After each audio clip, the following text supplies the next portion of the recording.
Here it is, Monstrites, the next video that you voted for. And a lot of you did vote for this blood wolf here, believe it or not. Those with even more influential voting power couldn't outvote your vote. And if you're wondering what I'm talking about the poll that I put up on YouTube here on our main page under posts. So therefore, that is what I'll be covering today. And so what is a blood wolf? You can look for symbolic and thematic meanings of the word blood and wolf and sort of create something out of that out there, but officially in mythology or even fiction mythology from video games, movies, and such, there isn't much on the blood wolf. So what does that mean? Well, that of course means that I reserve the right to tell you about what the blood wolf here is. So take this lore as you will, but remember, you are watching World of Monsters. And by the way, as far as this miniature goes and the painting of it, this is an old classic metal miniature of Reaper, and it is named a blood wolf. It's quite small, and painting this sort of jagged sculpt to a higher standard is very difficult. So if you're interested in that portion of this video, I do have a tutorial on painting this blood wolf that goes in depth on my process on my Patreon, of course available at any level, as I just send the videos there, not to confuse the viewers here.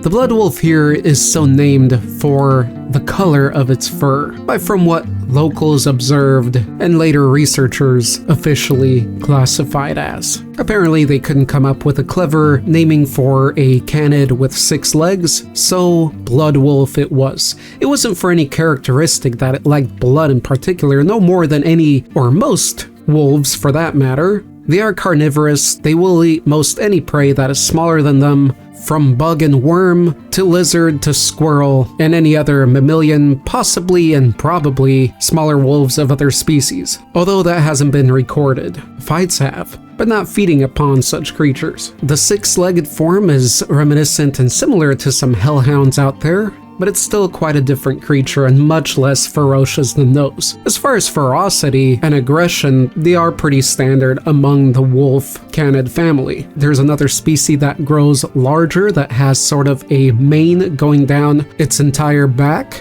And other than that, possibly another much more obscure type that could be of a whole different genealogy, but not much is currently known of that one. So our blood wolf type here grows to be not that much bigger than, say, a timber wolf, when not including the extra pair of legs. The last pair in the back is a little bit shorter, hence the spine seems to drag down a little bit there. But back to size, there have been occasions of ones being seen quite a bit bigger than what you would expect from a timber wolf. I wouldn't be surprised to see ones from 7 to maybe even 8 feet in length. That includes snout to tail. Again, they are named for the red fur, which can consist of other colors as well, from purples to blues to magentas to anything from those colors that goes on to a fiery or orangey tone. These wolves don't cover a huge region, but as far as the type of land they prefer, or loosely biome, those would be forest types. Forest types that undergo seasonal changes from hot and warm to cold and snowy. As far as their abilities or notable different abilities or more exaggerated abilities that they might have, speed-wise they're fast but nothing over the top, but where they are over the top a little bit is with their climbing ability, as they can cover practically any tree and what seems like any cliff to a great degree. So those mountain goats that think they have them pinned, they better take another look below,